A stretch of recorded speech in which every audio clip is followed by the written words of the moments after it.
FDA just giving full approval to Pfizer's COVID vaccine. It's the first vaccine to get that full approval, and in record time, too. That has critics asking if the process was rushed. Was it? Well, let's bring in Admiral Brett Giroir, former Health and Human Services Assistant Secretary, and of course, he was our testing czar. So tell us a little bit, sir, about what this moment means to get full approval.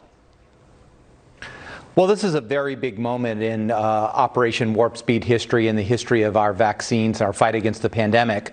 Prior to this, we had emergency use authorization. What that really meant is that the public health benefits outweighed the known and potential harms. What this says today is we know the benefits, we know the harms, and this vaccine is safe and effective, and every confidence can be given to that. Americans should feel very good, even better than they did yesterday, about getting the vaccine. Yeah, what took so long? Well, it is a complicated process, and I know there are many, many good professionals, incredible professionals at the FDA. I was acting commissioner.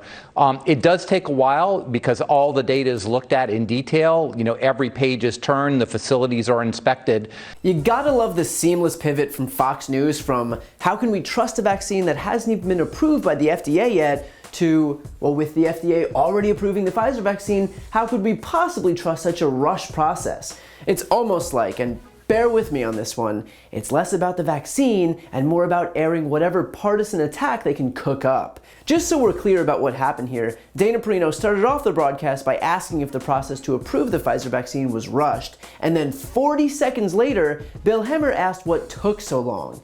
It took 40 seconds for them to prove that, in fact, there is no world in which FDA approval of a life-saving vaccine can just be a good thing, but rather it has to be framed as either too slow or too rushed, or, if you're extra lucky, both at the same exact time. Now, I feel like this should go without saying, but this is something worth celebrating without couching it in fear porn.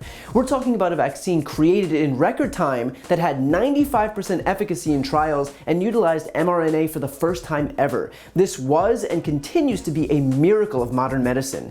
And yet the fact that it's being constantly overshadowed because some right-wing pundits want to pretend that it was too slow or too fast not only undermines this accomplishment, but puts in danger people who would have otherwise gotten this vaccine and protected themselves against this virus. Now, as for Admiral Giroir, who served on Trump's COVID task force, I don't really have beef with him because he's advocated relentlessly for vaccines, and really that's all you can ask for at this point. But something that I did find telling is that he claimed that this was a big moment for Operation Warp Speed, which was a Trump administration initiative to accelerate the development, manufacturing, and distribution of COVID-19 vaccines, therapeutics, and so on. Only Pfizer didn't research or develop this vaccine using any funding from Operation Warp Speed.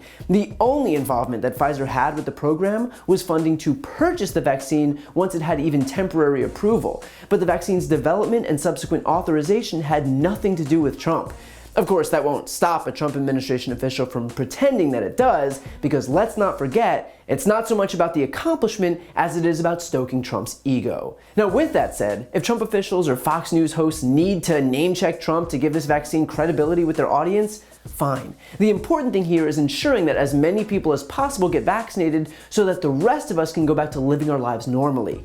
I get that the right has done a remarkable job in getting their supporters to distrust medical experts and instead place all of their trust in a reality TV host who managed to bankrupt a casino.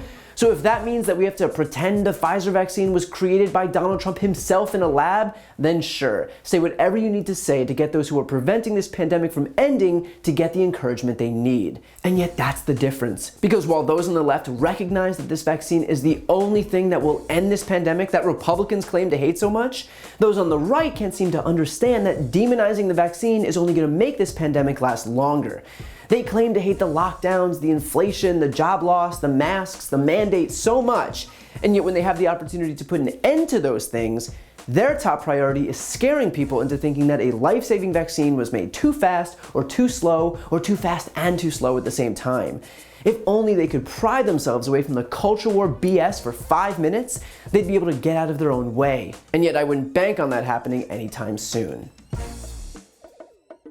If you enjoyed that video and you're looking for a deeper dive, check out my podcast, No Lie with Brian Tyler Cohen. It's a no BS look at the top stories of the week, along with interviews with the top names in politics, like Vice President Kamala Harris, Jen Psaki, Elizabeth Warren, Nancy Pelosi, Chuck Schumer, Katie Porter, Pete Buttigieg, and more. Again, that's No Lie with Brian Tyler Cohen, available anywhere you listen to podcasts. Also, if you want to see more videos like this one, click the subscribe link right here on this screen to join the more than 1 million people who've already subscribed to my channel. And finally, to donate to my Don't Be a Mitch Fund, where I'm raising money for a whole raft of different voter outreach and voter registration groups in the closest states ahead of midterms in 2022, including Georgia, Pennsylvania, Wisconsin, North Carolina, and Texas. You can find that link on this screen as well. Thanks for watching.